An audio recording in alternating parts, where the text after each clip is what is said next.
Well, this is early morning on Wednesday. The weather's a bit better than yesterday. Time now is 10:11 Eastern time, so it's 7:11. 7-Eleven, like the store. So I'm just getting ready to go to the Cal Tire where I was yesterday, but this time we're checking the trailer, or as they say in Alabama, I'm fixing to go. So after this, so Cal Tire is that way, and also that way is like a bypass around Prince George to get on 16. And so first I'm going 3 kilometers south, but then I catch that bypass, because one way of course is to go north, and then but some people say that's not a very good road because you're going pretty much through downtown. Right, was here it's quicker, and it's so 7:12 local time, and the Cal Tire opens only at 8. But I want to be the first in line when they open, and I don't believe they have a gate in there, like there's the pavilion, a canopy under which you go for trucks, for semi-trucks. Like the other side is for cars, but this side is for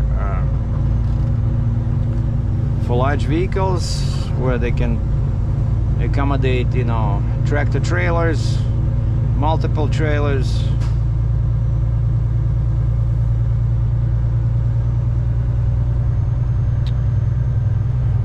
And I can take this service road, but then there's a couple of very sharp turns in there at the end. And so this is 97. Oh, I cannot go there, son of a... Wait, can I go straight? Yeah, I can. Turn left to stay on Pacific Street. That's the problem.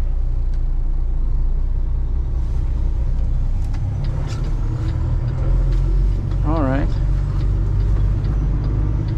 I'll go this way. Same way I went yesterday, but which I was trying to avoid. 600 meters, turn left to stay on Pacific Street.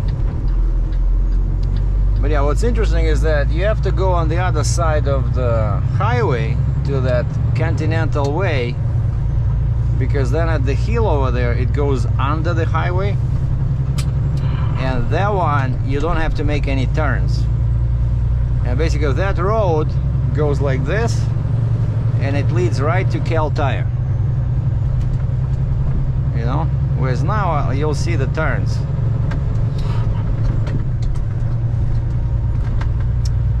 And so we're right going south from my truck stop, from the Husky where I was sitting since Saturday, when I unloaded the Volvo 380 EL. And you see here you have Wajax equipment, you have Peterbilt.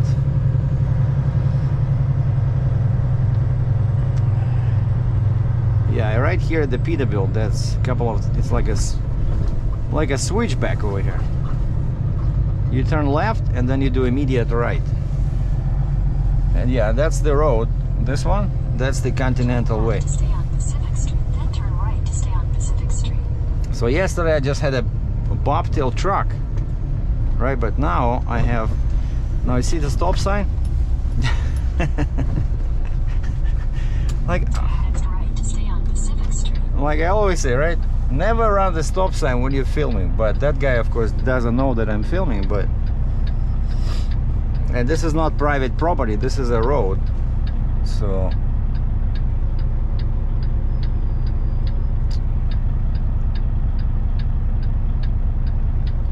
where's this guy going?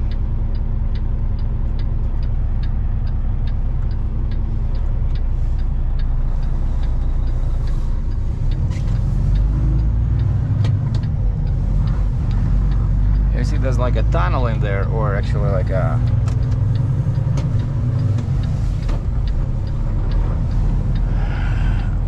Pass. Continue for 3 kilometers.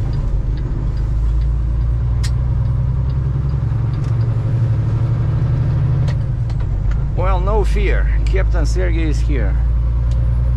So the Stinger just going around corners pretty well for the Wednesday morning.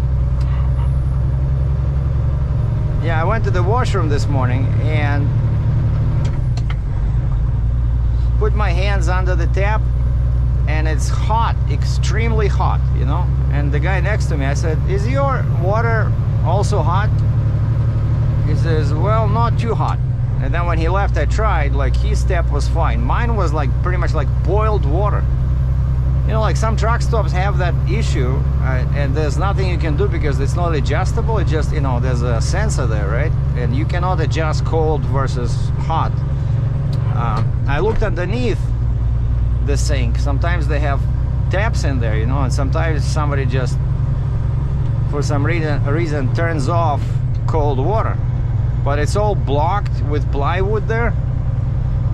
So when I'm done with my washing my face with boiled water, so now I'm squeaky clean, I go outside, I grab that Indian guy, I said, "Hey sir, excuse me, can I show you something for a second?" He cautiously follows me, like what the heck this guy wants, right? And it's like 6:45 in the morning. He follows me into the bathroom and I say, "Please put your hands under the tap." And the guy looks at me, but he does it because I was, you know, angry. So then, okay, please put your hands under the tap and see what happens. So he puts his hands under the tap, and 1 second later he jerks them back. I said, "How does it feel? Does it feel cold?" No, it's hot. It's extremely hot." "Yes, sir." I said, "Somebody can sue your ass." Well, I didn't say that word, but I said, "Somebody can sue you because if they burn their hands or they burn their face, like, you guys should do something about this." "Yeah, okay, thank you. Thank you for telling us." No, I mean, it is a safety feature, right? What if it was like a small kid, you know, like they have a very gentle skin. Of course, a mother would always try water first, but it was really, really hot, you know. Not exactly 100 degrees, but I'm guessing like freaking 75, 80. You know, I don't need that first thing in the morning. And the guy next to me, who was standing next to me, he says, "It does take a lot in the morning to get cleaned up." And I said, "Yeah, especially when you didn't have your coffee yet." And he says, "Oh, you didn't have your coffee yet?" And I'm like, "I'm in the bathroom, right? Like, that's my... 300 meters, turn left onto Penn Road. This is my first event of the day." Oh, wait a second. Sorry about that.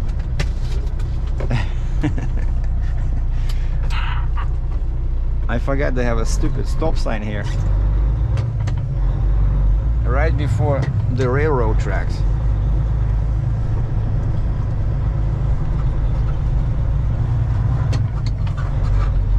But I did stop, right? That's what counts.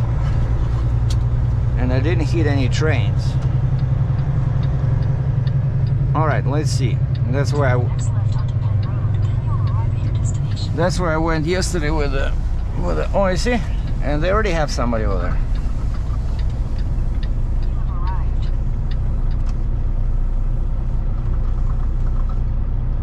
There's some kind of a crane guy.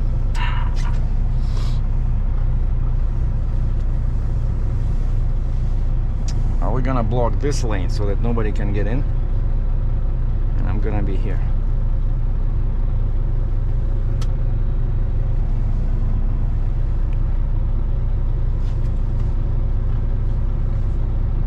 And the pickup truck says Kel Tire on the top.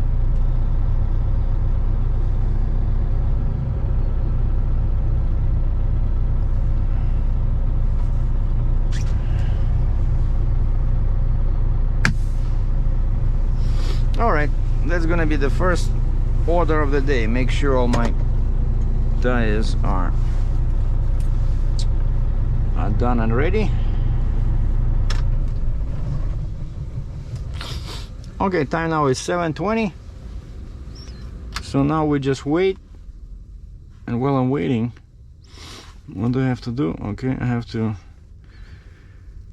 kill my e-log off duty.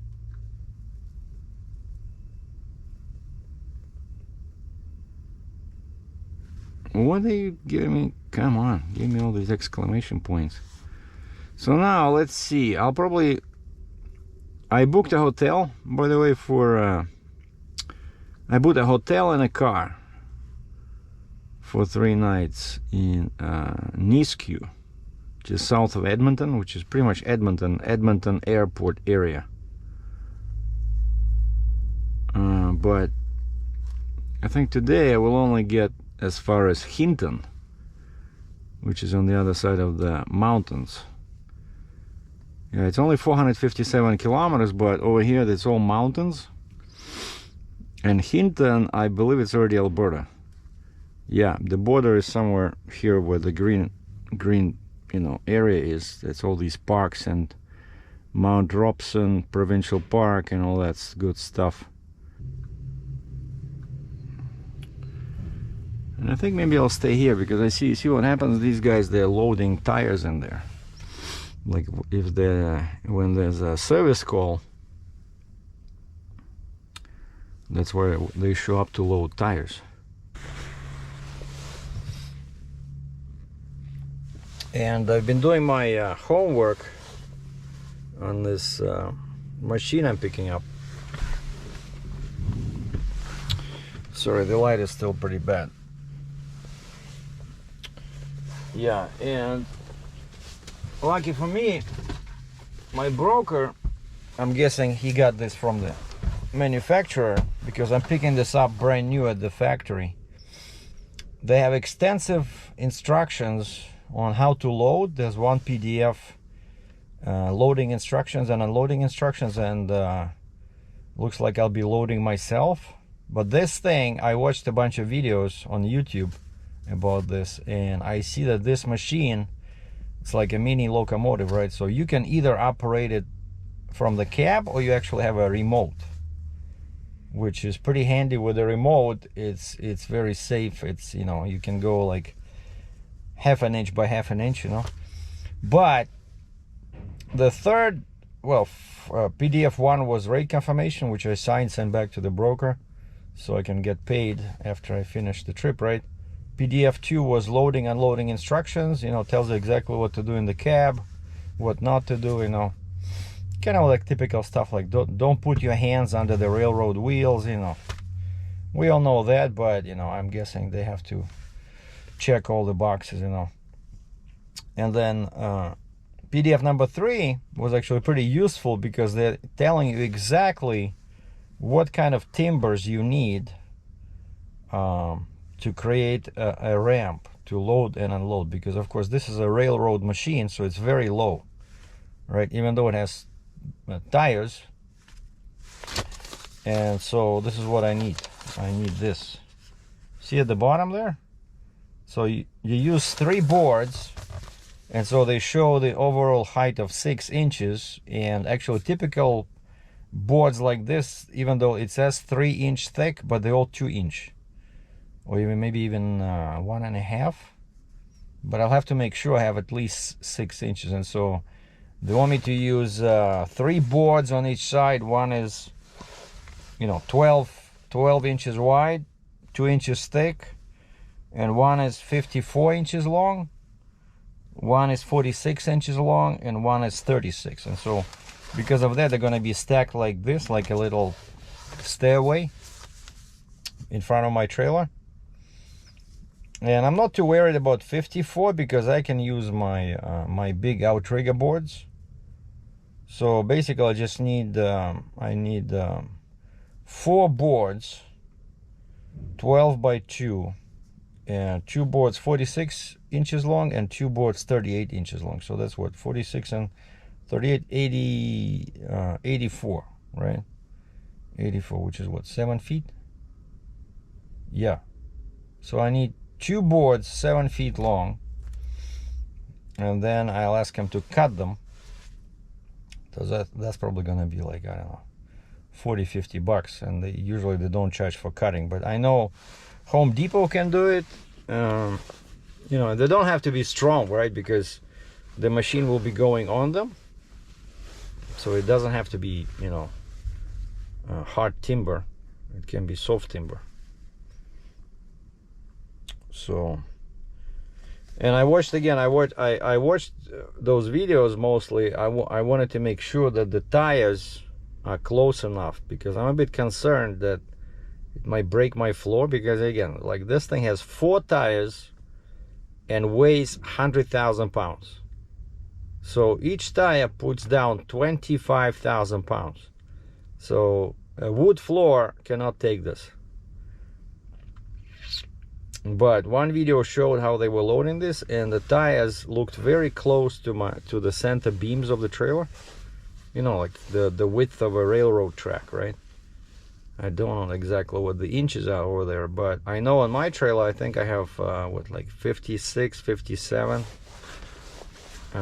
between the beams, and my beams are pretty wide because it's a 60-ton trailer.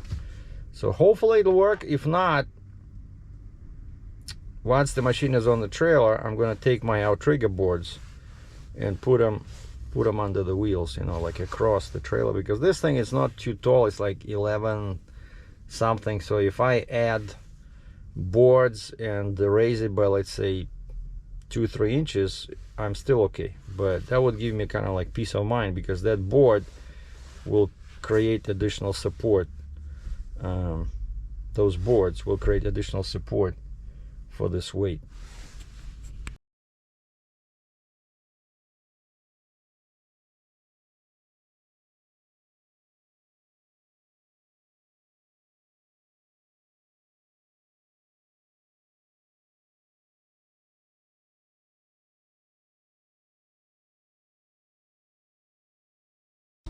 Well, I decided, instead of coffee, I decided to use my own tea, this fancy tea I have from Starbucks.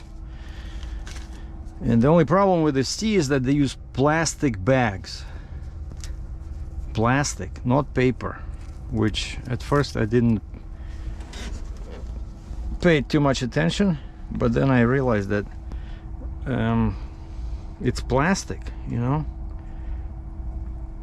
And so I searched online. It turns out some scientists got concerned about this, and they analyzed the tea where plastic bags were used, and they found that there was particles of plastic inside the tea. But the scientists were not sure if it's bad or good, because probably they said there's no data that says that that amount of course it's not like a huge amount, but still, you know, I don't want to have plastic in my cup. And Starbucks is, you know, they're like environmentally responsible. I even talked to a manager in Cambridge, Ontario, about this, but of course, you know, it's a huge company, it's a chain and a franchise, so this would have to go through the head office. But I said, why are you guys selling plastic bags, you know? Should be paper. You see, I got this, that's one of my favorite protein bars. I was able to find them yesterday. All right, well, let's get back on 97. Bye bye Husky. It was an okay place, you know, like good stores. Like 3 kilometers away there's a bunch of restaurants and hotels if I wanted to go to a hotel. So Keltai, 3 kilometers that way. My consignee was, I don't know, half a kilometer that way. So it's a good location. They have a restaurant, except that when I was here on Tuesday, I was here like at 5 o'clock local time. The restaurant is closed. And I went to the clerk over there. I said, what's going on? And he says, oh, on the weekends, on the Saturday, they open Take the next right onto British Columbia 97 South. they open until Right onto Continental Way, then turn right onto British Columbia 97 South. they open only until 3.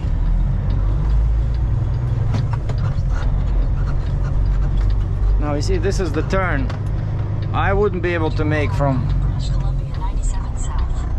Continue on British Columbia 97 South for 2 kilometers. I wouldn't be able to make from that road.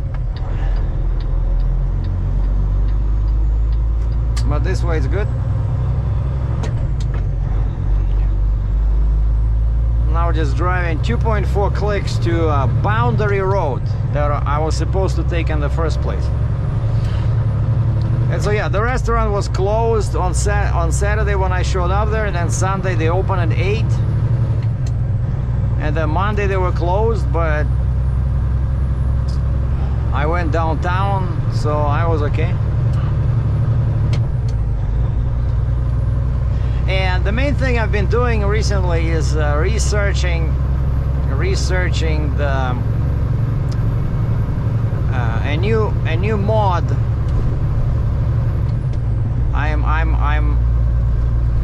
I'm flirting with, you know, I want to do on my truck. So these hills with this heavy load, you know, told me that I do need 4:10 ratio, and so I want to put smaller tires on the drives, which would give me 410, and I can still use the same rims, 24/5 rims, because I want to get 285, 75, 22, 24/5s. And the static radius on those tires is about 1 inch shorter than on my current 11R 24/5, which means that the truck will be 1 inch shorter. And I started thinking about my lift axle, like what's gonna happen to my lift axle. You know, let's say I have a load where I'm just using 8 axles, you know, without the Jeep. And so now when the lift axle will go down, it'll hit the ground 1 inch sooner than before. And so I thought, you know, if I do this, I might need to adjust the lift axle. And so I talked to Kenworth. Yeah, you see, I would come out of there if I didn't miss the turn. If I had not missed the turn. 6 kilometers. The proper English. Because I already missed it. Right?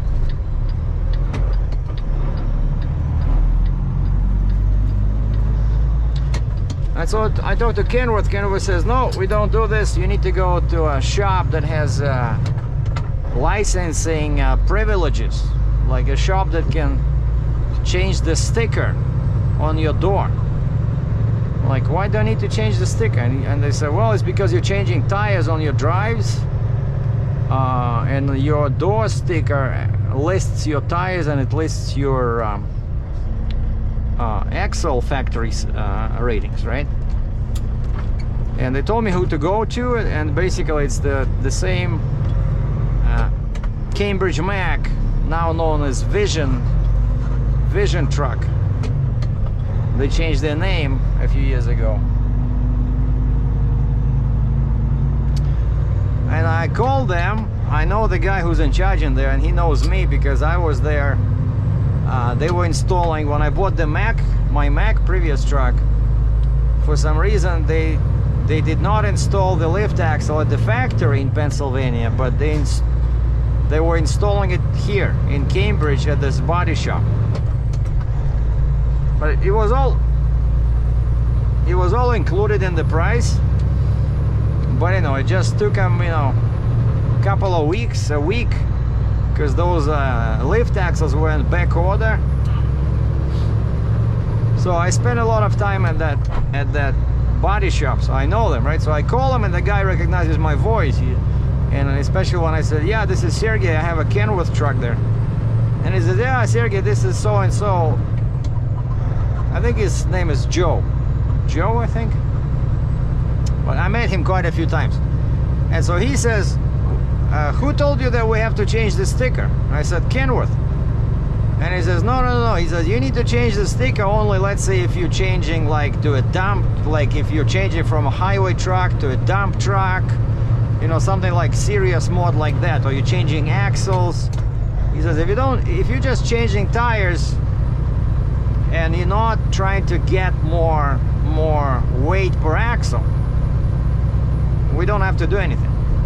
And I said, okay. So I trust this guy, you know, because he knows all about this licensing stuff, because they do it all the time. They you know, people come to them to add axles, remove axles, so he knows.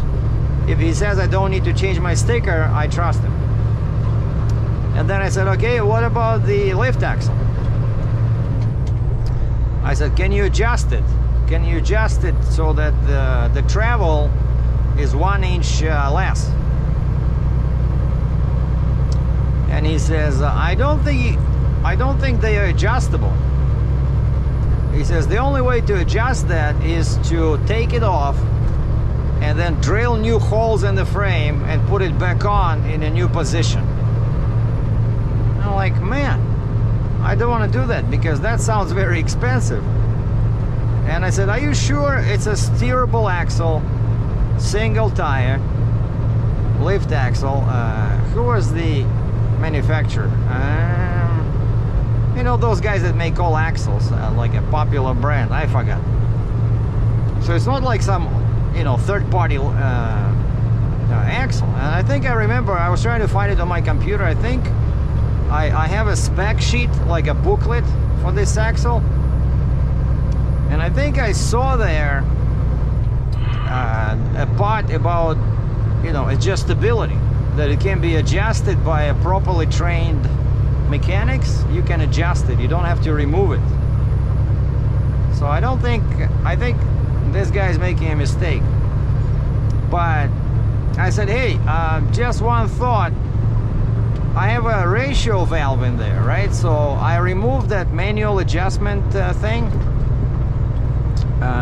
It's under my seat here, but it's not working anymore because after we installed the ratio valve, that means that when I put this lift axle down, the weights on the lift axle and drive axles, they are automatically adjusted.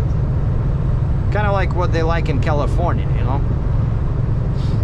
And so I said, hey, if it's all automatically adjusted, wouldn't that system take care of the new setup, right? Because it would feel, so let's say the axle goes down, now the ground is closer,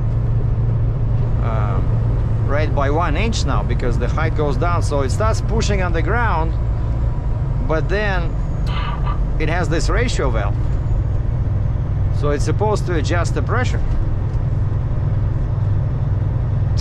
And this guy says, yeah, I don't think you need to worry about this, but he says you might want to change your tires on the lift axle to a shorter tire. 600 meters into roundabout, take the first exit onto Bond Road. And I said, and he says, maybe you should get like a 385 millimeter tire. You know, now I have 425. And I said, no, I cannot do that because I'm in Ontario, right? And of course he knows I'm in Ontario, but he probably does not know this. I said, Ontario, when you have a permit and you're hauling an oversized load, you get 10 kilos or 22 pounds per 1 millimeter of the tire width. And so even now, so my axle is rated for 20,000 pounds. Ontario under a permit is not allowing me 20,000 pounds. You know, they only allow me 425, times 22 times 2. Basically 22 pounds per 1 millimeter times 2 tires, right? So I think it's about 18,700. And so if I change to 385, it'll be even worse. It'll be close to 16,000 pounds. You guys do the math. 385 times 2 times 22 pounds per 1 millimeter times 2. That's what you get. 400 meters, turn left onto Old Caribou Highway 97A. And so then I called Transaxle, that shop, like those nice guys that installed hydraulics, and I go there quite a lot because their rate is cheap and they know what they're doing in Aberfoyle, Ontario, near Guelph. Left onto Old Caribou Highway 97A. And I've been there quite a few times. Really good guys. And I explained the situation, and he was surprised that Cambridge Mac said I don't have to change the sticker. I said, well, that's what he said. And I asked him about the lift axle, and he says, I think it should be okay. He says, because you have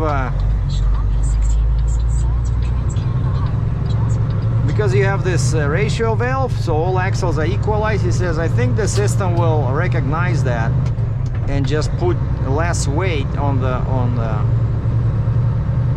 lift axle. But he says, if something goes wrong, he says, bring the truck to us, I will figure something out. And I said, oh, and one more thing, when the truck goes down by 1 inch, there's another complication, which is the overall height of my fifth wheel. I don't know if you guys know this, but when you buy a trailer, the spec sheet will always say what's the height of the fifth wheel. Like the trailer is designed for this particular height of the fifth wheel, right? And I double checked the specs because I forgot, was it like 50 inches or 52 inches? And it was 50. Okay, so my trailer is designed for 445 kilometers. My trailer is designed for a truck's fifth wheel to be 50 inches tall. And I think that's what I am now. But my Mac was definitely not enough. Mac was shorter. Mac was like 48 inches. And I had trouble with the lowboy trailer being too low. Too close to the ground. And so I asked this guy Phil from Transaxle, I said, can you install those, what they call them, risers, right? So they can raise your fifth wheel, you know, as much as you want.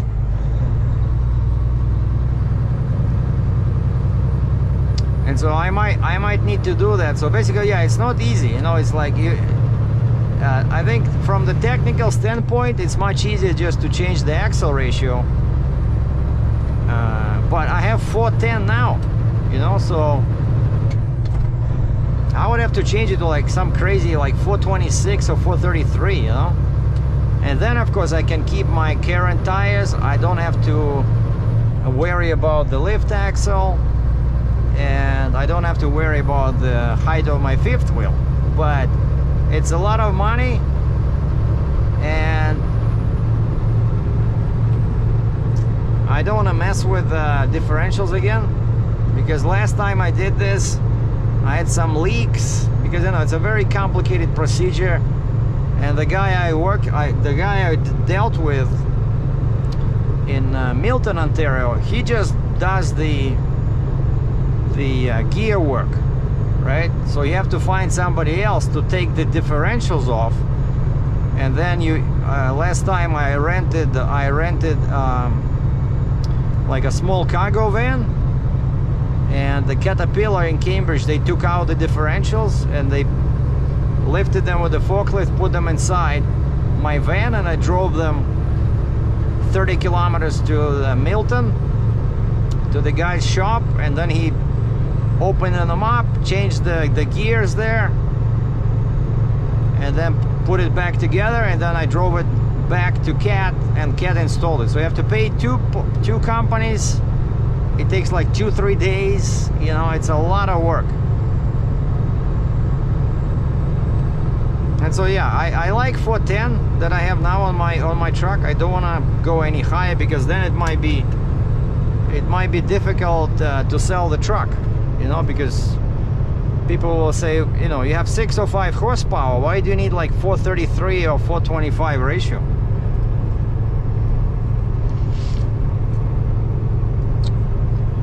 So anyway, that's just one thing I was researching. So for now everything is the same, but I think it would be good, because I drive slow. Like you see right now, I set my cruise control at 91 clicks an hour, 56 miles per hour. Like, what's the point? I don't want to burn more fuel than I have to. And right now it shows 77 liters per 100 kilometers. I don't think that's correct. It'll go down. It's just, you know, this is the instant. It'll be somewhere about 45 liters eventually.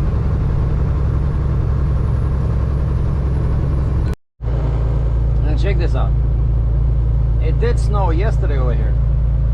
We have snow on the shoulders and in the ditches.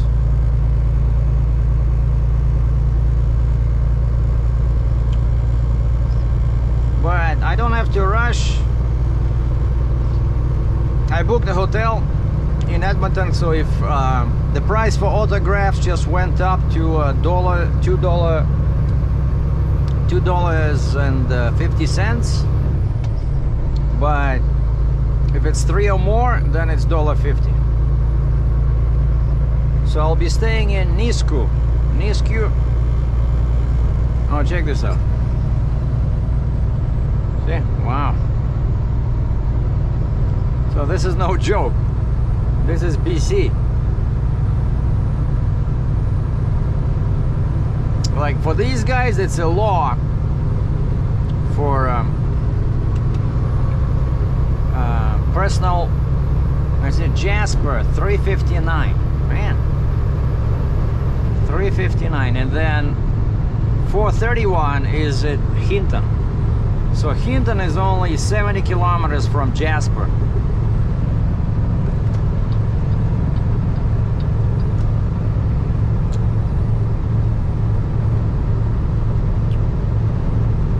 But I can see that the road was, you know, I see sand or whatever they put on. But yeah, that guy had a really bad day yesterday. So all these small, you know, regular cars and pickup trucks, they're supposed to have winter tires. It's law. From October 1st to, I think, April 1st or something. So winter tires for passenger vehicles, and you have to carry chains on a truck like mine.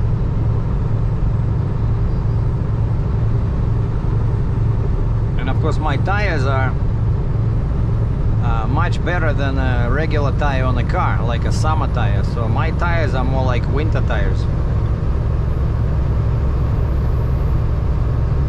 And so yeah, I booked a hotel because it's near the airport, and I can rent a car in there, because a friend suggested a couple of places around Edmonton where I can go do some you know, landscape and wildlife photography. And I might go downtown Edmonton, do like a walking tour. I was there a few years ago. They have this the world's biggest mall inside mall, which even has a swimming pool right inside the mall. Like I remember, I think it was there in winter. It was like minus 25 outside, and inside you have people lying on towels. You know, it's very warm and the water's warm, and there's a bunch of kids. It's like humongous swimming pool right inside the mall. But that was before COVID. I'm not sure if it's open now, but it's a very interesting mall. So Edmonton Mall, the biggest in the world. just, you know, put the camera on my hip and then go check it out. So yeah, I increased my cruising speed by a couple of clicks to 93 clicks an hour. So now we are at 57, 58 because the hills here are too steep. I need slightly higher RPM. This is the second time this guy is passing me. He passed me and then I see he's stopping and he's taking a leak. Why these guys don't carry, you know, any jugs in the cab, you know, it's beyond me. Do it the way truckers do it. Come on. Oh yeah, and so the same friend says, hey, I got a Costco membership and they give us a big discount. He says I can send you my code and you can rent a car through Costco for about 85 bucks Canadian a day. And I checked Priceline.com, where you can choose a combo, right? I usually use them to book a hotel, but when I went to Russia a few years ago, I did the combo flight hotel. I didn't want to get a car because I don't want to drive in Moscow. It's too nuts, too crazy. I'm not I used to drive there when I lived there, but now I don't want to do it. So I just did hotel and flight, and I remember I saved a bunch of money on the hotel. And that's what they like. They like you to book more services, so they will give you discounts, right? And so this time I said, okay, give me a couple of options for a hotel plus car for 3 nights near Edmonton. And by the way, why Edmonton? Because my shipper is 3 hours away to the east from Edmonton. So I can leave Sunday and I'll be there Sunday night, ready for Monday loading. And so Priceline gave me like 15-20 hotels with cars, and prices were somewhere around 90 to 100 bucks on average per day with the car. So my friends at Costco gives you a good deal for 85 bucks a day. That doesn't sound like a good deal, because for $100 a day I can rent a nice hotel together with the car, right? And that's why I'm gonna stay in Nisku, because that's near the Edmonton International Airport, and that's where all the car rental places are. You know, in a lot of towns and cities, it's hard to find a car rental unless you go to the airport. That's what I had to do last time I was in Prince George. I rented a car. I had to take Uber to the airport.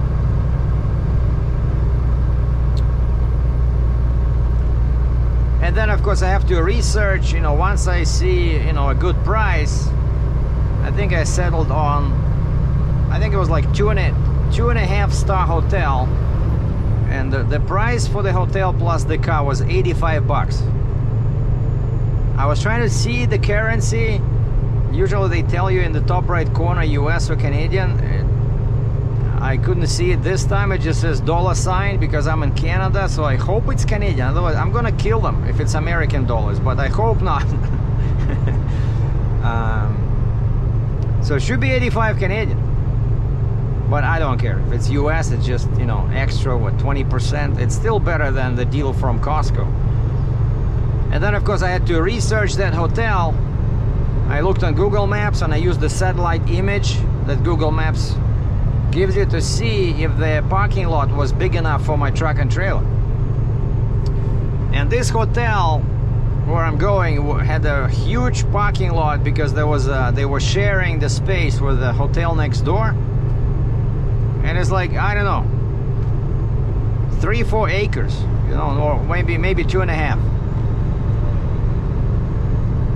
And so I clicked, you know, book now, and I upgraded to a better car, because for that price it was you know, the smaller, like a Hyundai Hyundai, what is it, like the smallest one? Like it says Hyundai to the class, right? And then if you pay $6 extra a day, they give you Hyundai Elantra, which is kind of like a almost mid-size, you know, slightly bigger car, just a bit more comfortable. So I chose that one. So,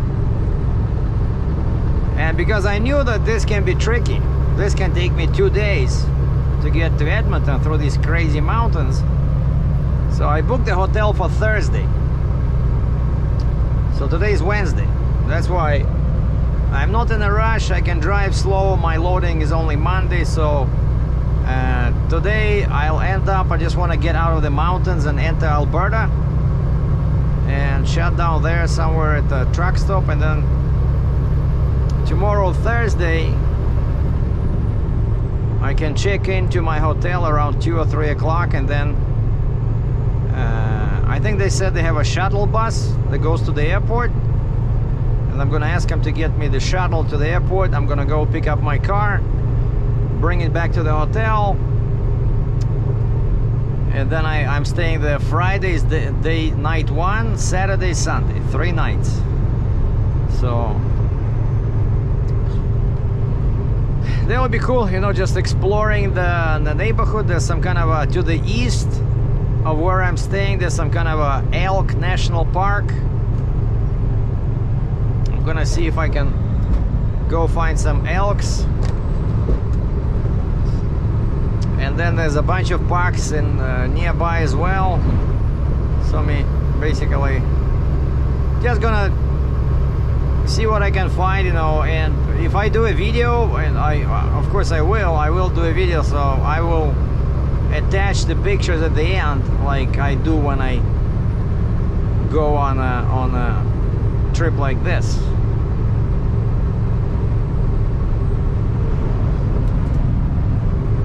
A rock truck, Caterpillar. Oh, and one cool thing I learned, if I ever come back here again, one cool thing I learned from another friend who works for a big trucking outfit, and they do heavy haul all the time here, especially between Alberta and BC. He says, I could have saved a lot of money if I crossed the border not in Oroville, Washington, or Osceola, BC, but if I crossed the border in Coutts, Alberta, which is to the east. But Alberta does not require me to have a pilot. And then he says, what you do is you go north towards Edmonton and you catch this Highway 16. And so you go all the way from Edmonton to, you know, to Hinton, and then to the border with BC, and only there I would need a pilot. And the distance from on Highway 16 from that border with Alberta to Prince George is like half of the distance between Osceola or Oroville, Washington, and Prince George. And because all these pilots, they charge by either by the hour or per mile, he says it would have been much cheaper. And then yesterday, as I was recording that video, you saw me, you probably heard me at the end. I was turning my head, and basically a couple of fans showed up. A guy with his wife, and they're Russians, and they live in Osceola, right? And he was telling me, he says, yeah, no, you got ripped off. He says, those guys, they charge you a return trip, that's BS. He says, you can find somebody here, I think he said, I forgot, $1.65. I think he said $1.65. And he says, they only charge for loaded miles. So if this guy, if I had that info, if I had this info about these two options, how I can save money, so option 1, I could have gone through Coutts and then Edmonton and save money. Or option 2, I could have used the pilot that this Russian guy is using, and they charge $1.65 for loaded kilometers only. They don't charge to return back home, right?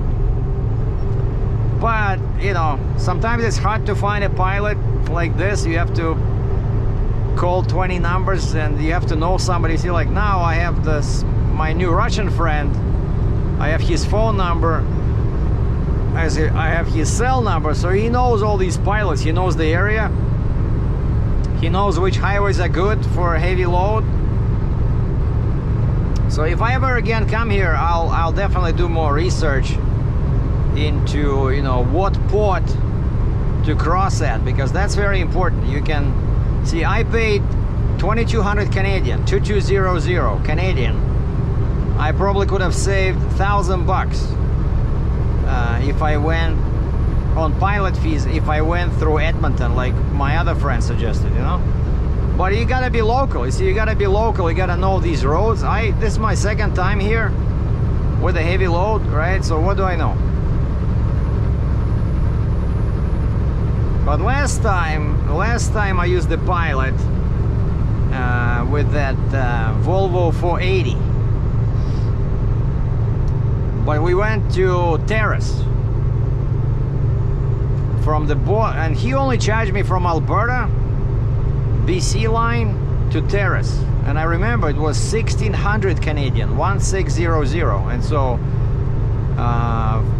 from the border with BC, Alberta BC border to Prince George, it probably would have been $1,000. Well, plus now they charge $1.65, $1.70, so probably I would have paid, let's say, 1,200 Canadian instead of 2,200 Canadian, you know.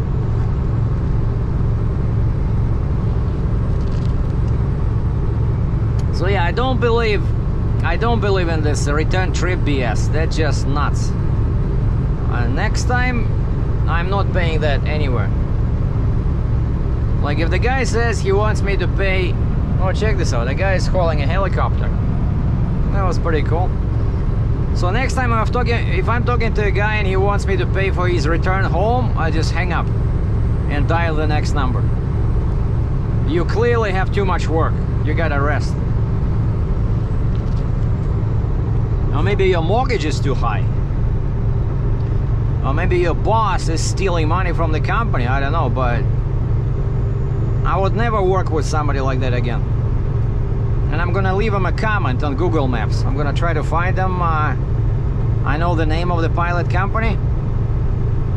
I'm gonna leave them, you know, without any emotions. I just state the facts, you know. Hired these guys to take me with one pilot from Osaias to Prince George. They suggested a longer route through Kamloops, saying that it's easier on the truck, which was not exactly my experience. And we went through a bunch of towns, which of course increased the travel time, and because they charge by the hour, it was in their interest, so I don't know.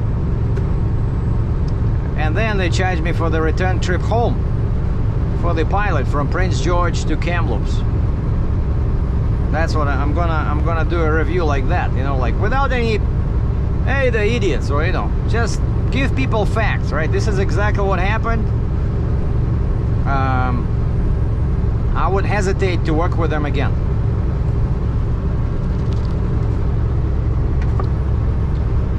Unless when I quote my customer, I use their number, you know, and then maybe add 10-15%. So let's say if I know they charge me $2,200, I would add another couple $100 and tell my customer, hey, it's $2,500, 2500. That's what we have to put in the price. And then the customer will say yes or no.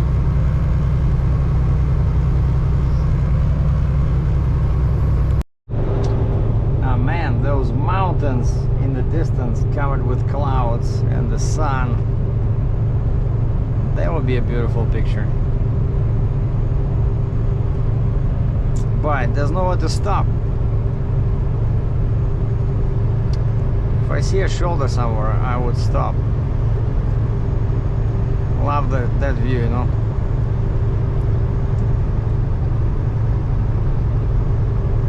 And according to Google Maps, we're going into that deep green area. Those are mountains. like in about, I'm thinking 15-20 miles. And last time I was here, when I took a car, I think I went here, there's a park here called Ancient Forest.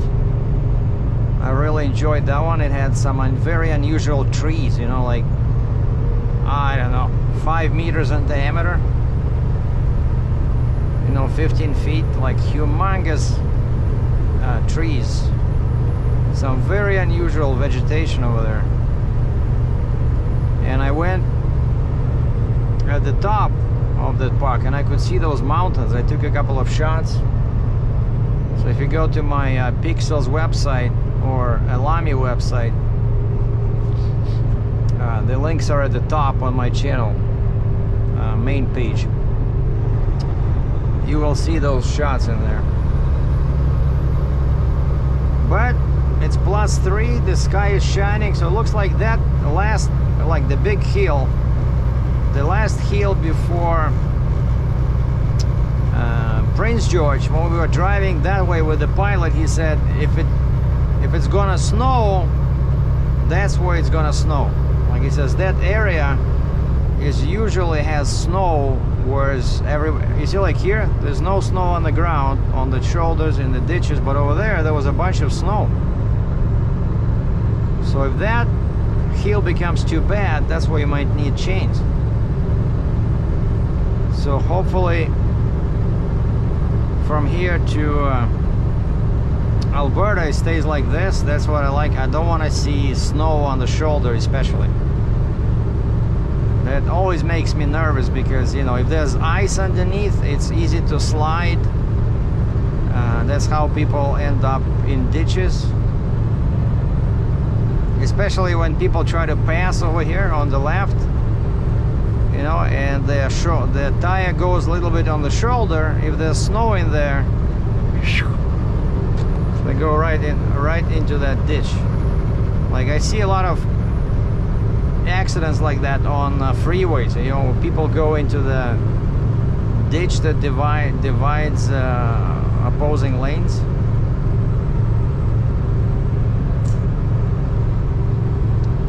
Yeah, there should be some good views in here. I'll try to record if I see something really interesting. But yeah, I wanted to show you guys those mountains, but again, I don't think you'll see them too clearly on the GoPro because it's a tiny sensor. But if they're too small, then maybe I can do something about that in post-production. Here, Sugar Bowl chain up area. I'm guessing that's the mountain. But it's +3 now. I don't see any snow, so nobody's chaining anything. Alright, let's see how bad this hill is. And I can always activate my you know, axle lock and diff lock. I have full locks on this truck, which on the Mac I only had 2 buttons that can increase my traction. Here I have 3. Right? I can lock the differentials on drive axle 1, then I can lock the differentials only on drive axle 2, and I can lock the axles together to create kind of like a 4x4 effect, but the differential will still be different. You know, like when you go on a turn, right? The outside tire will cover more ground, so it have to spin faster than the inside tire, and that's what differentials do, right? And so if you lock it, you cannot go too fast, and if the road is dry, you can damage your tires potentially. Yeah, this is pretty steep. Oh, and we have snow. Okay.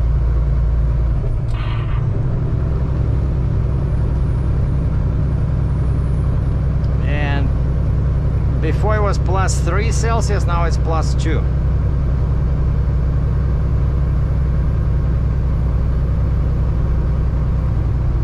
the good thing is that, you know, I'm pretty much loaded.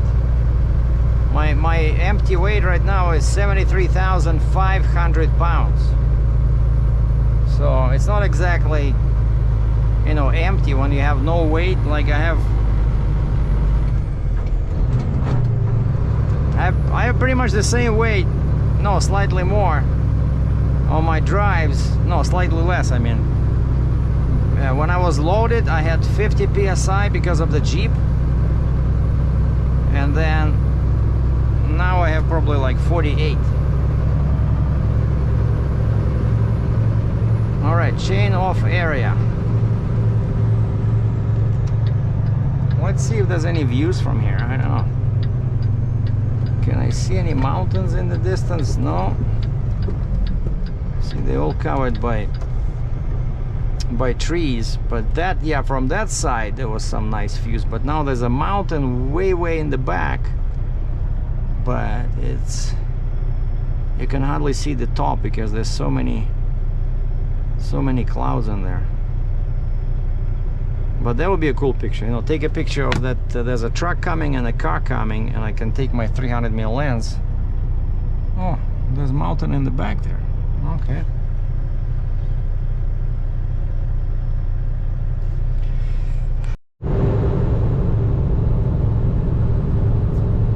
On the sign on the right, the brown sign says Ancient Forest National Park.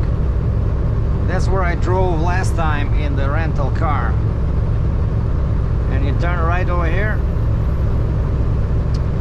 and you park in there, and then you can go at the top of the mountain. That's where you have some incredible views there onto the mountains on my left that now I cannot see behind the trees, but there's super beautiful views this way. And a bunch of trucks came, you know, coming from there. A lot of them are Western Stars, like, you know, heavy Western Stars with tri-drives, and they had a three-axle trailer, so total axle 7. And of course, this way you don't need any pilots, and you don't need a Jeep.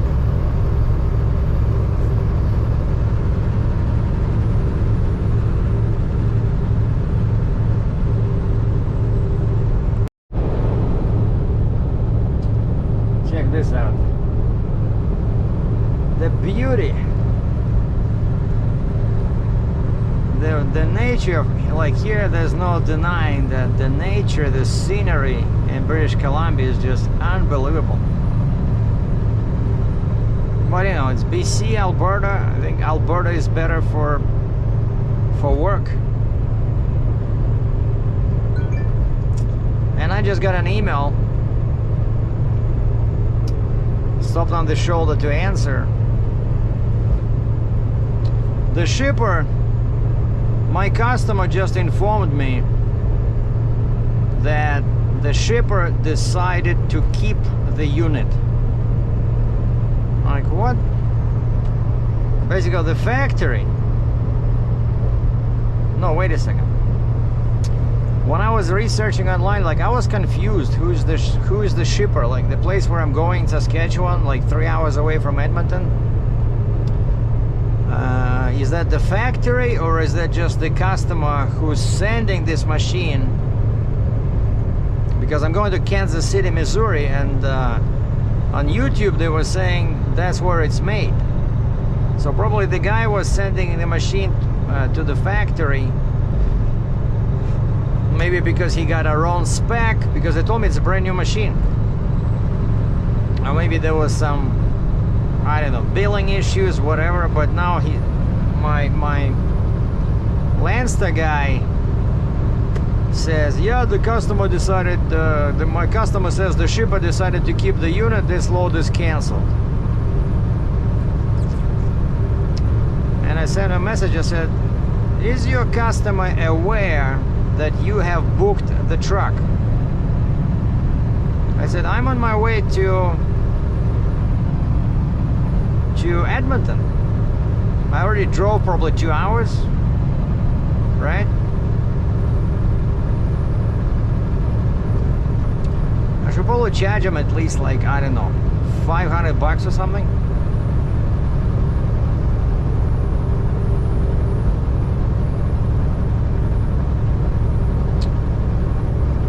Okay, K-Whopper.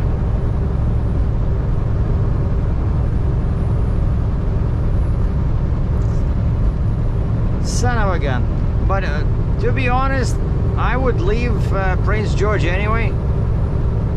Right? I was just waiting till I have the money. Because I don't want to do any loads there, even though this this deal I signed up with, they seem to have plenty of loads between BC and Saskatchewan, BC, Alberta. But I discovered they offer no quick pay. That's problem number one. No quick pay. Problem number two, they do not work with factoring companies. Like, even though their credit might be okay, but if I submit my invoice to the factoring company and the factoring company pays me, they will not be able to collect the money from this dealer.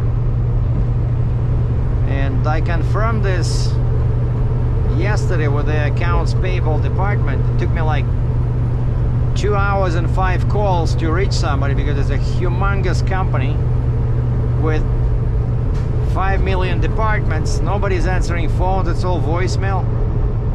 I send them emails, nobody's answering emails either.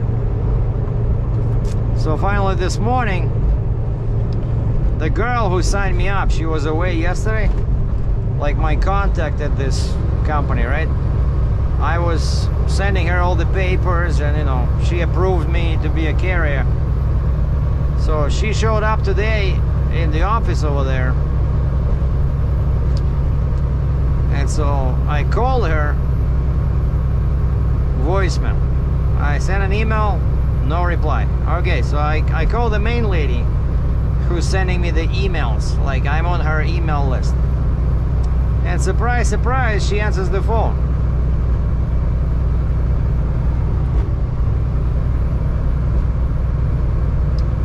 And so I said, do you have any quick pay? She says, no. I said, what are the payment terms? What do I write on my invoice? How many days? She says, and I quote, 30 to 45. 30 to 45 days. That's just unbelievable. But that's what you have to deal with, you know, in trucking. When you work, when you find a giant potential customer like this, they're gonna keep your money. Like, it's like you give them free money for you know, 50 days or 45 days, right? They're using your money. They're not paying you any interest. And so for me, that's a problem. Like, especially if a big load, I don't want to spend $5,000, $7,000, $8,000, you know, on permits and fuel and pilots, and then wait 45 days for this. I would gladly pay them, you know, for a quick pay. You know, a couple of points off the amount, but as the lady on the phone said, we are very old-fashioned. We just send checks in 30 to 45 days. That's just unacceptable. I'm sorry. So I can do some small loads for them, but I'm definitely not gonna hold my breath, you know, because a small load, let's say, you know, I do like a local load because it's a Canadian company. So let's say they have a load from, I don't know, from Hamilton, Ontario to Toronto. You know, maybe it pays okay. So I can just go do it just to see what it's like working with them. But I'm not gonna do anything heavy and expensive like this load, where I spend a lot of my own money. Because, call me crazy, but I don't like waiting 45 days for my money. By the way, saw another car in the ditch at the top of a hill over there, so that makes two cars in the ditch so far. So clearly the weather yesterday and the day before was ugly over here.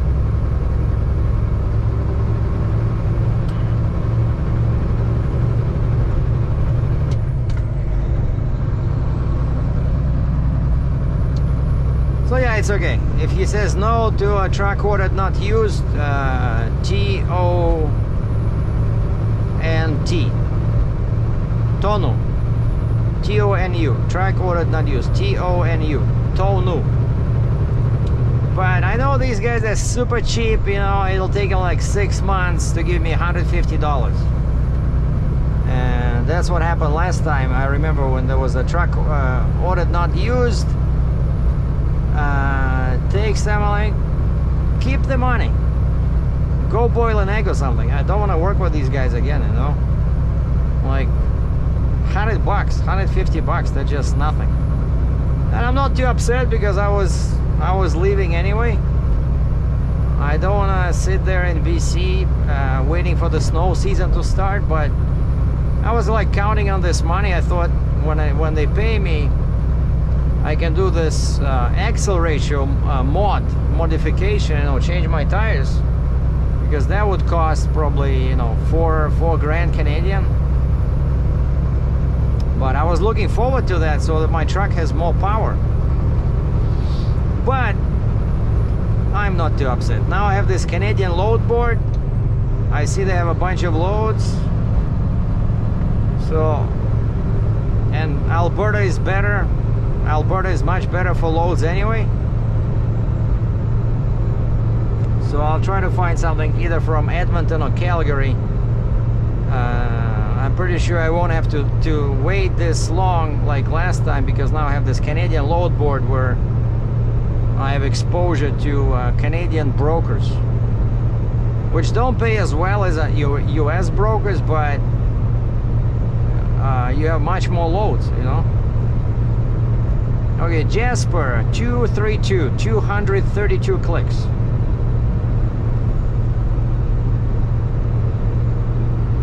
And then it's only 70 clicks after that to Hinton, Alberta, where I know they have truck stops.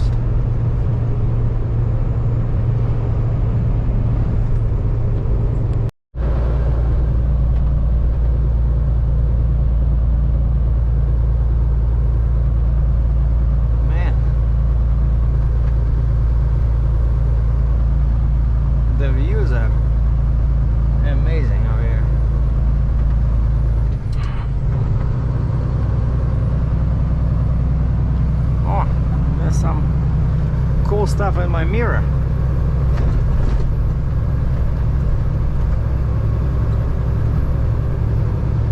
Yeah, see, even empty, because I'm so heavy, I still have to shift on hills over here.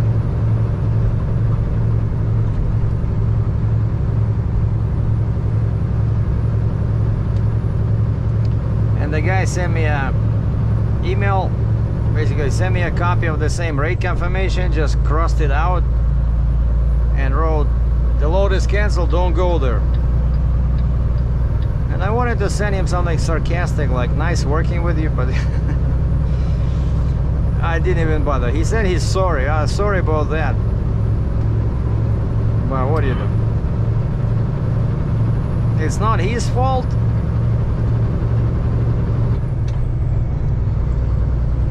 It's these customers, you know, man. They look for a truck, but they're not even sure if they're shipping or not. Now, you know, let's just find a truck just in case. You know, we can always cancel. We're such a big factory that we're not gonna pay any fees when the truck leaves the parking lot or truck stop.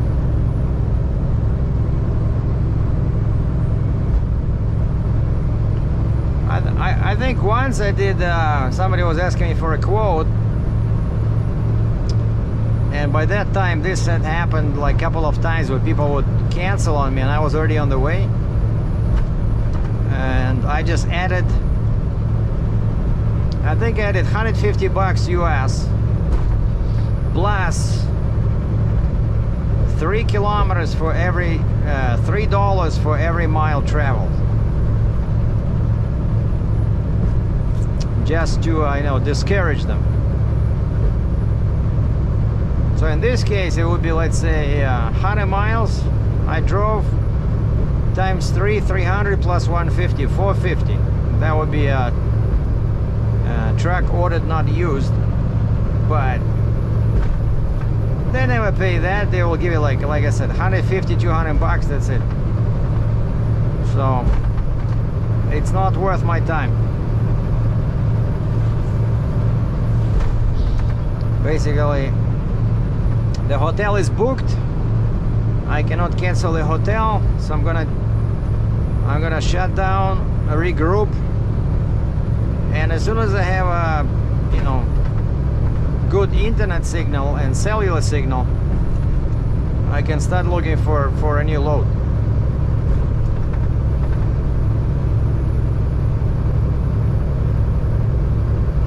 See, and this is what happens when people use chains.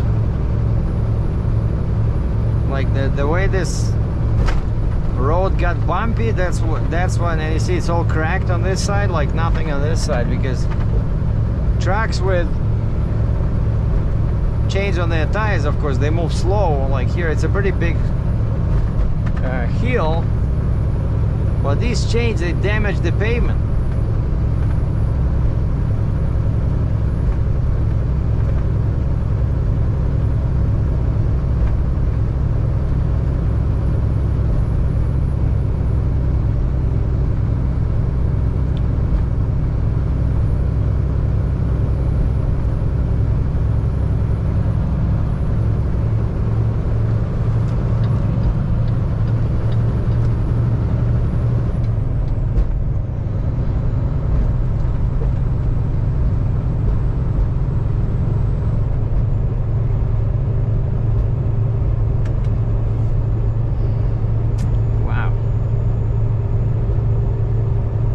To have the scenery, you know, that's good.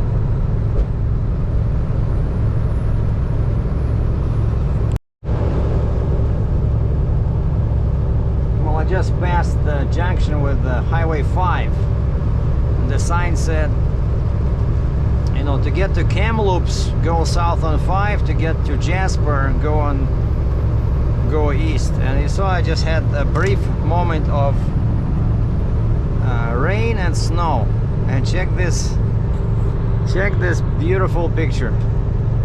Like this, the mountain top is covered in snow, and there's some slight clouds coming up, and it's all lit up by the sun. Whereas here at the bottom, we're under a cloud. Man.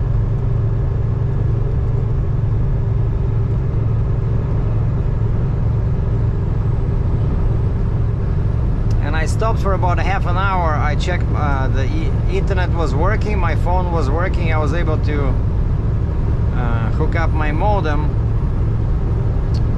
and answer some emails, and then I sent out my broadcast to my 145 people on my list, saying that RGN is available in Edmonton, Alberta, Monday, October 18th. And I got a couple of replies. I see it's called Mount Robson Park. Mount Robson Park.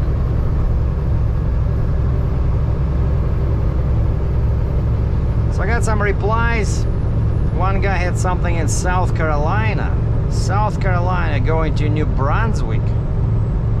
It's like not a very good trip, you know, it's too far, a lot of deadhead to get to the shipper, and then you end up in New Brunswick in the middle of nowhere, where they don't have any loads unless you're willing to move a peat moss.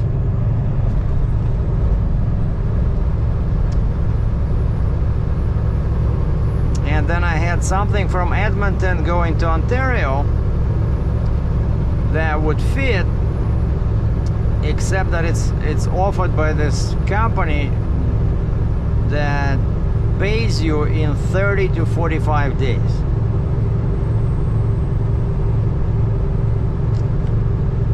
And I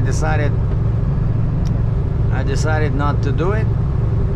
Like, I can wait 45 days if it's like a short trip, you know. Let's say oh, you see, like, there's a viewpoint over here. You can stop there. There's a viewpoint on Mount Robson. I was trying to find some coffee, but actually there was a store here, but I don't think it's open. Yeah, it's just the rest area.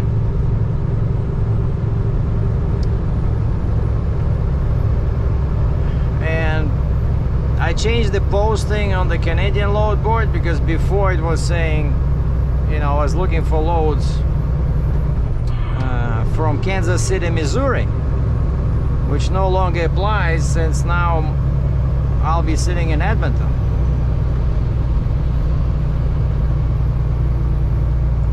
Check this out. This guy is loaded. A loaded Peterbilt is passing an empty Kenworth. What the heck is going on here?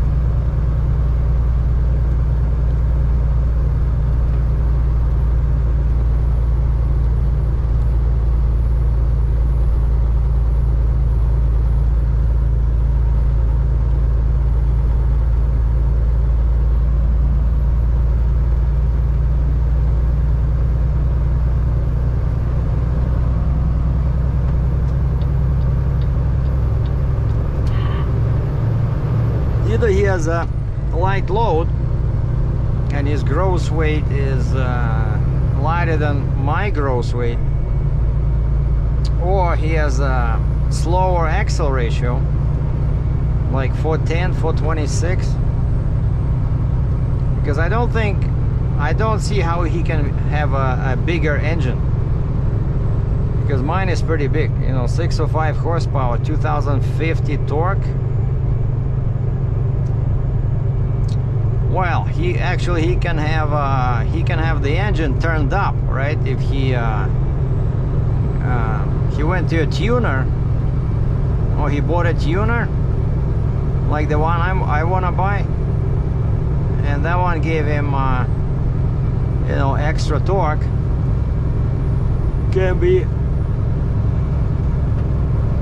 That can happen too.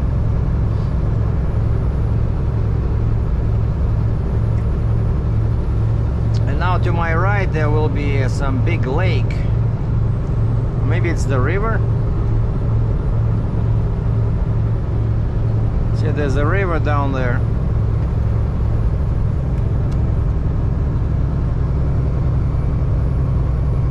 Yeah, this road is definitely better than that 97 I took.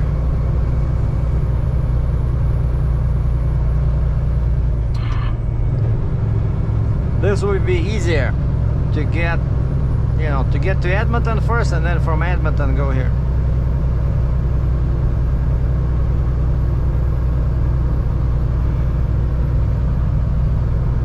Whoa. And so Hinton is 100 miles away, 160 clicks.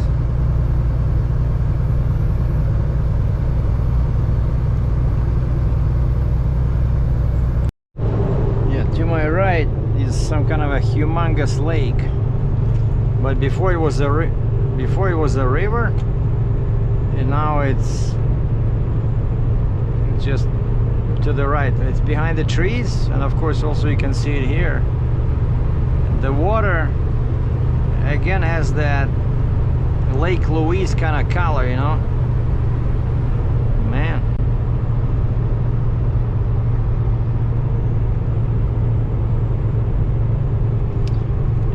already see on the map the Alberta border.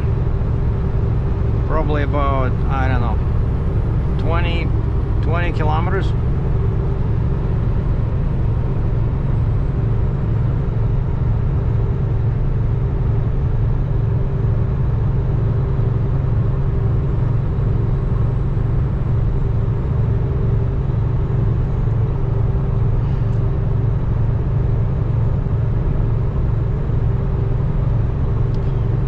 Imagine this, right? The yellow leaves, snow on the mountain peaks, bluish kind of water, and the sun is shining. There's no snow, nothing. It's +5 Celsius right now. You want to know what's that in Fahrenheit? Well, just give me a second. So it's 18 divided by 2 is 9. So 32 plus 9 is 41. So we have 41 F.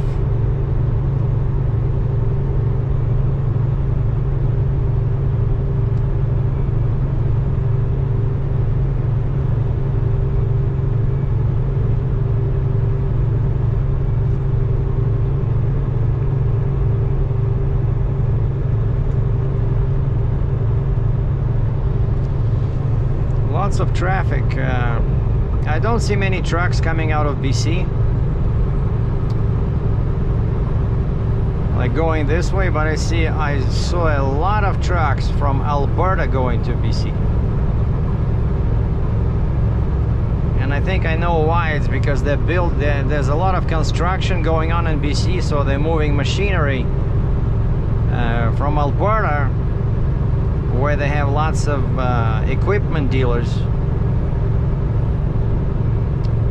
and they're moving these machines and supplies to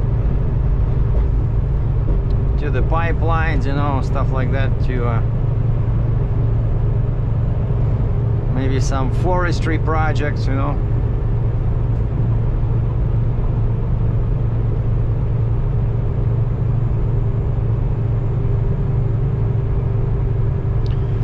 I think there's a pocket there where I can stop. I want to take a picture of this. I wonder if it's big enough for a truck.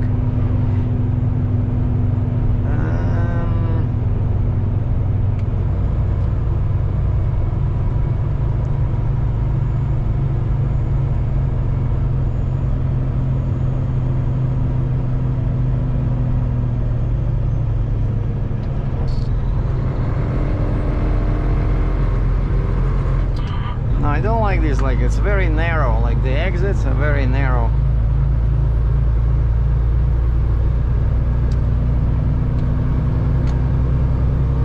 Yeah, I wanted to stop, but I don't want to take risks. Oh, actually I also passed one, it says rest area 400 meters, and I look at that rest area and it's kind of like a long lane, and then you have to turn around to come out to come back on the road.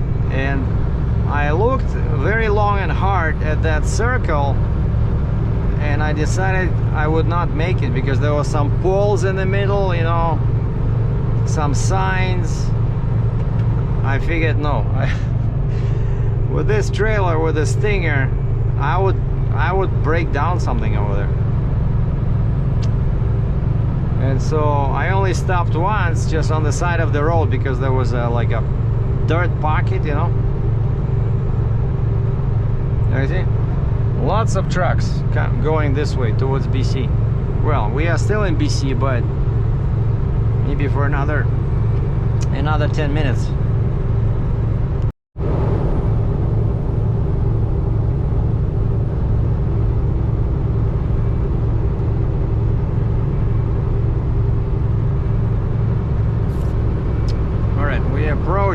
Really approaching this time the Alberta border, and I see a pilot sitting on the side.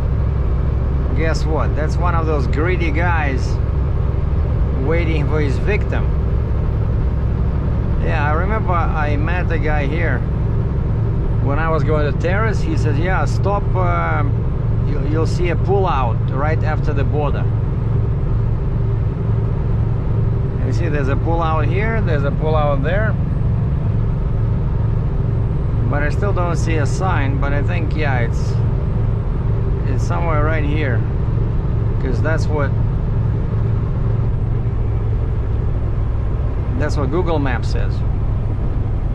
Yeah, you see that big thing over here? And that's a sign on the left. That's it says BC, I'm pretty sure. Jasper National Park. Yeah, and that's British Columbia. And so Alberta, we are at 3.2. That's my mileage. Welcome to Alberta, wild rose country. Beautiful. Finally, I am out of British Columbia. Like, you would think that two nearby provinces, you know, adjoining provinces within the same country.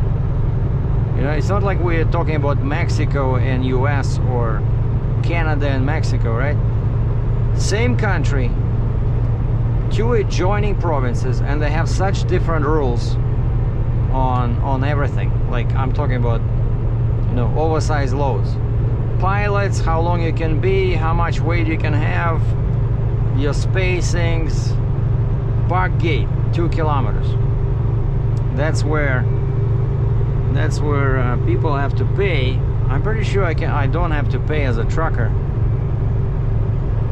but I don't remember last time I was here. I think trucks just go through the gate.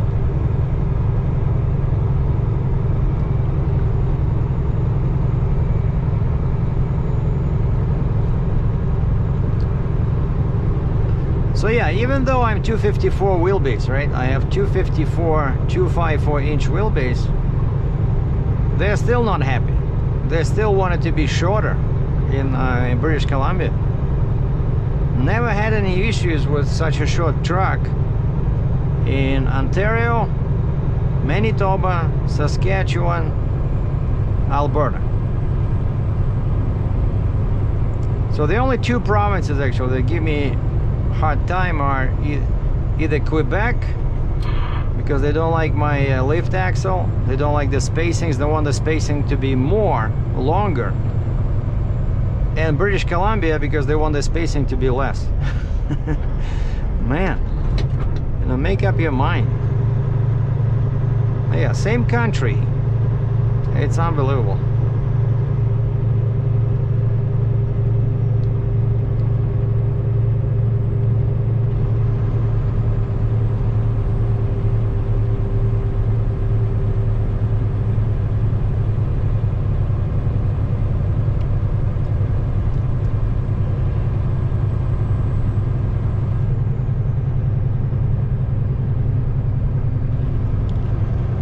I'm pretty sure I don't have to do anything over here.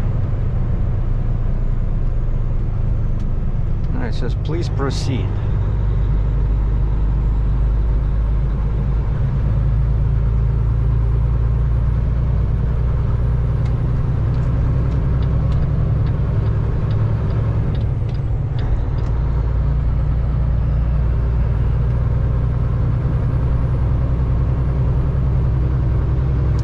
See, Jasper is at the junction of Highway 16 and Highway 93. And 93 goes south. Jasper, 21 kilometers.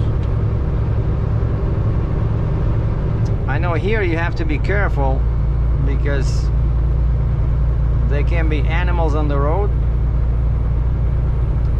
And I remember I went through here a long time ago and there were signs and you had to slow down in like the spots that they know where's wildlife always crossing.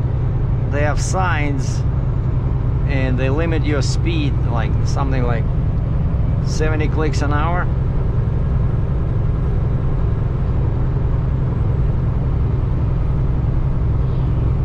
And there's signs everywhere. They ask you not to feed wildlife. Because if people start feeding, you know, like bears and deer, they'll be coming to the road, and that creates danger for motorists that don't have any food, right? I think when you go through that gate, they should just give everybody a small bag of, you know, like nachos, whatever wildlife likes here. Because if everybody feeds them, then we should be okay. But, you know, you don't want the guy before you feed the bear, and then you come over and there's a bear on the shoulder, and the bear says, "What's up? So where's my snacks? Where are my snacks?"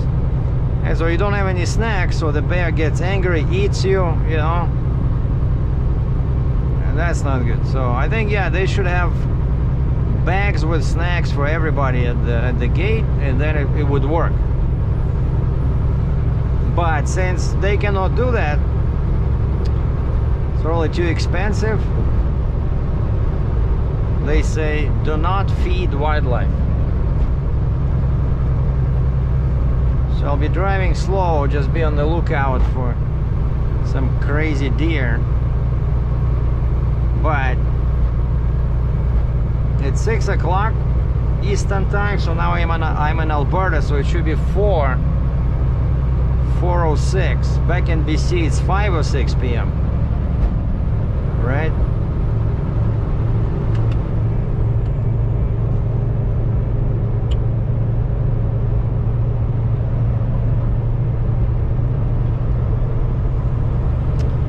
But Jasper, I changed my cameras because the 9 died. I used it all the way from Prince George, and I had my old and tried Hero 8 lying nearby, so I just took the 9 off my head mount, put the 8, and we are back in business. Actually, I like the picture. The colors I like better on the 8. Even though 9 is supposed to have more resolution for photos, like 20 megapixels, some crazy stuff like that. But well, I have my big camera with me for photography. Like, I only use this for video. Alright, I think we're like 10 kilometers away from Jasper, because I can see 93 over here that goes slightly southeast, and after Jasper, it's all valleys over there. Once we get out of Jasper, it should be a walk in the park, because again the weather's still good. +6 now, so 42F.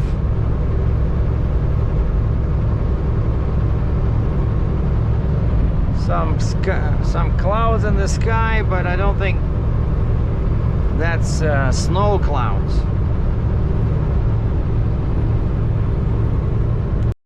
The sign on the right says Jasper 2 kilometers, next exit. And this 93, if you watch some of my videos from a couple of weeks ago, Lake Louise. 93 is what I took from Lake Louise, right? And I went all the way to, but I didn't go this far. I took 93 only till 11. And so I came back. You see, attention, trucking restrictions 45-50 kg max. Yeah, I was driving on 93 and wondering why I don't see any trucks, and that's why. The sign says Ice Fields Parkway, which is 93. Basically, you can do a pickup truck, but you cannot drive a big semi or even a straight truck. And the sign says, "Welcome to Jasper." So this is the beginning. I know there'll be some lights. Yeah, I've been here, like I said, a long time ago. But they have a bunch of ski resorts here. See, to the right it says Sky Tram. This way is town. So actually, yeah, you don't go through the actual town. It says 93 max weight for trucks 4550 kgs.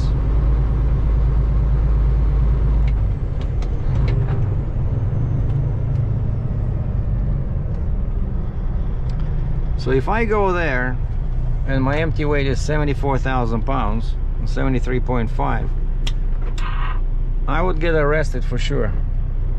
And so the sign said this way to the town center, I think. Maybe not. And on the right I see a green sign that says Hinton, Edmonton. That's what I want. And Hinton is only 80 clicks, 50 miles away. And then from there it's about 3 hours to my hotel. And because my check-in time is 3 o'clock tomorrow, I might as well... Oh, check this out. You see this?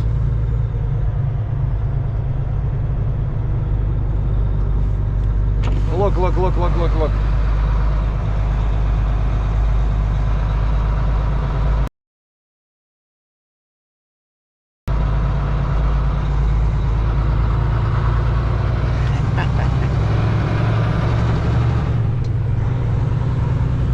They're so pretty.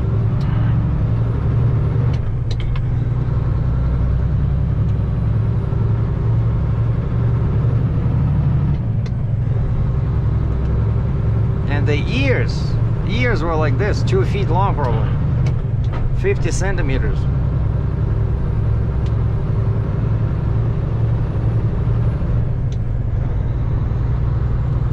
Yeah, this is a good place, you know, for some wildlife photography, but I don't have time now since my load got canceled. I won't be able to devote as much time as I thought to, you know, just touring around, right? Because now I gotta find a load.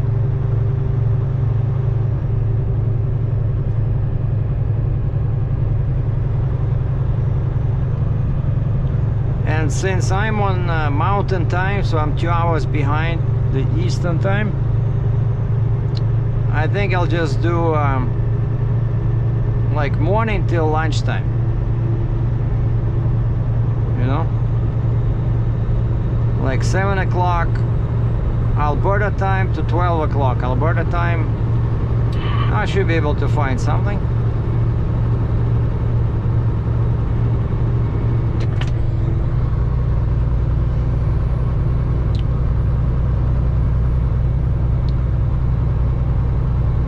Yeah, you see what, like the town itself is over there. And you can stop here, you can take some pictures. Actually, this would be cool. And this guy just passed me and he stopped to take a leak. Yeah, this is nice. I always like something like this, like with a river or lake in the front and trees and then mountains in the distance. This is beautiful.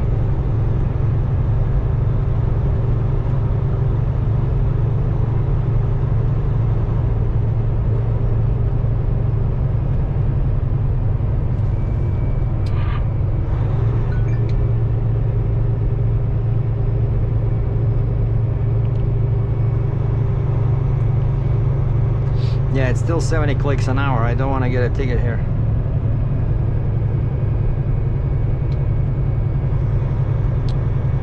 I thought we already passed the town, but no, it's still, I see like urban area, all brown around me here.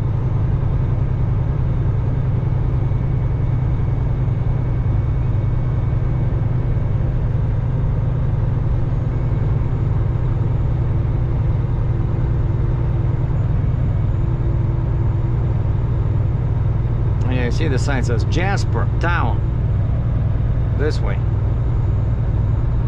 So I think last time I was here, I think the highway was going directly through the town. But again, I may be mistaken. Like I said, it's been a long time ago that I was here. I think when I was a drive-in driver. Yeah, just when I started 2005 to 2007, I was a company driver for Challenger. And then April 2007, I bought that yellow International, and I think with that one I could have come here sometimes, because they were hauling this McKinnon that went bankrupt. They were hauling all this cheap stuff like lumber, bricks. I might have brought something here on a flatbed, I don't know. See, there's another pull out, but you cannot see the water. Maybe, well, maybe a little bit actually.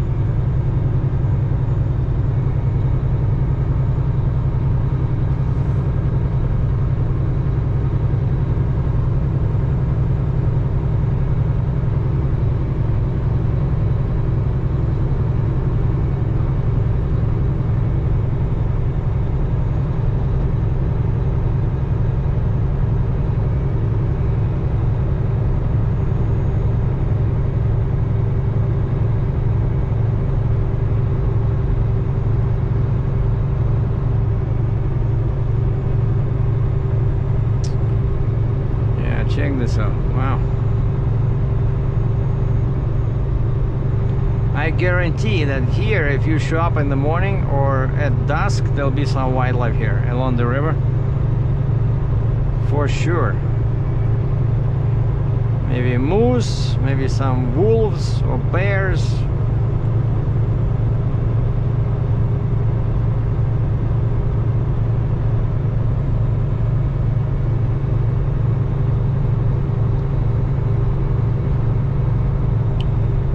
Okay, the sign on the right says Hinton, 75 clicks.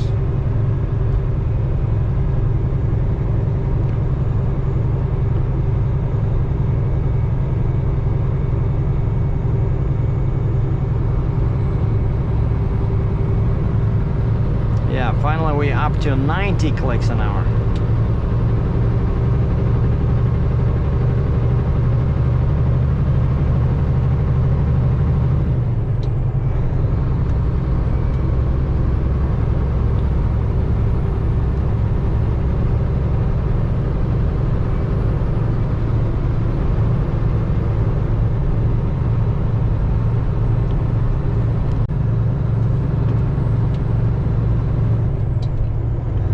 So I just went through that stretch where the speed limit was 70 clicks an hour, and it said, you know, frequent wildlife crossing, and there was a lot of people stopped on the side. I guess there was some wildlife in there near the river, but I didn't see anything. So now we're just 55 clicks away from Hinton.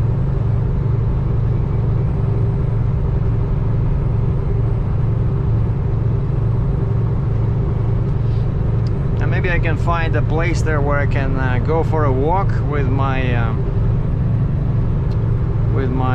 hiking poles.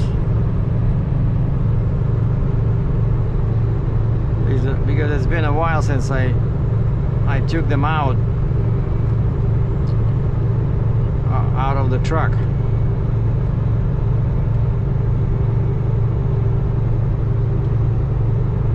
And Trucker Path shows a couple of truck stops there, but I don't remember how big they are. I'll check when I get closer,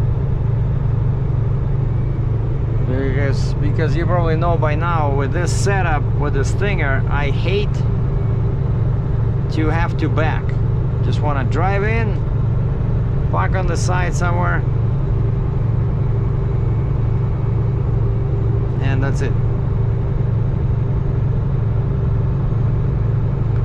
See, there's so much traffic. I don't know.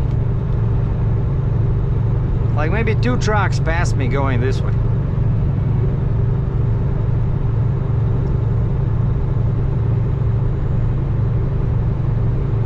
See another lake with the mountains in the distance. And even here.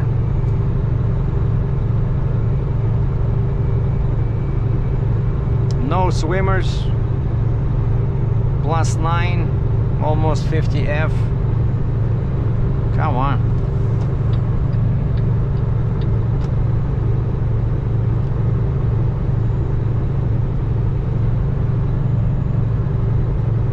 So there's water on both sides. There's a river or lake over there. There's a lake over here.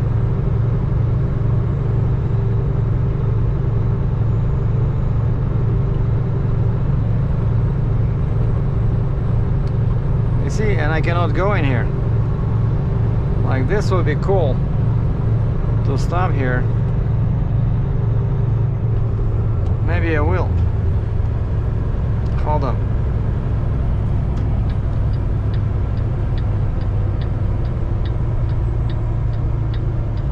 Wait a second.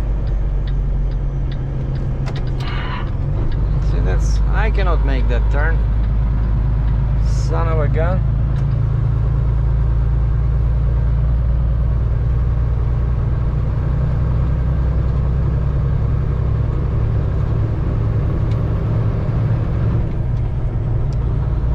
Maybe there'll be a pull out somewhere, you know, like...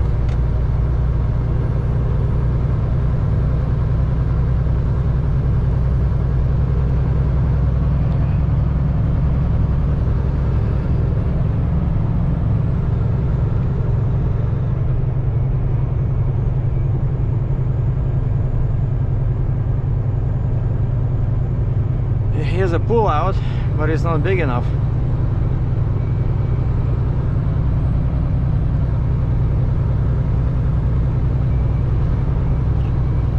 Could have stopped over there.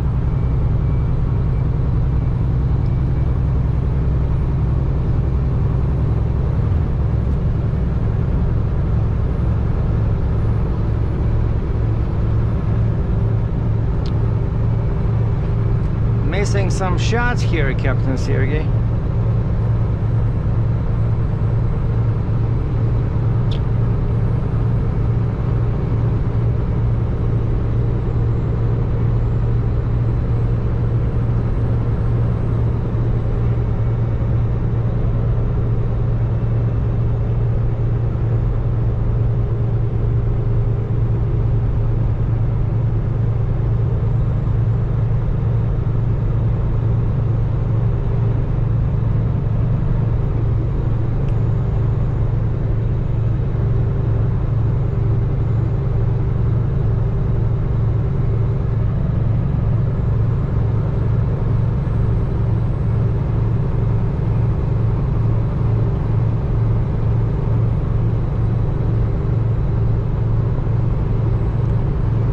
Talbot Lake, 1 click.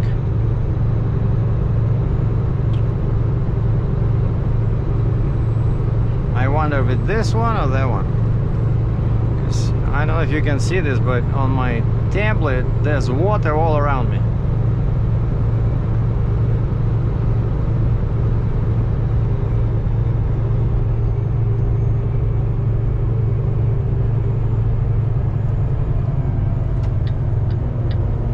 I think this one is long enough. Yeah, this one is good.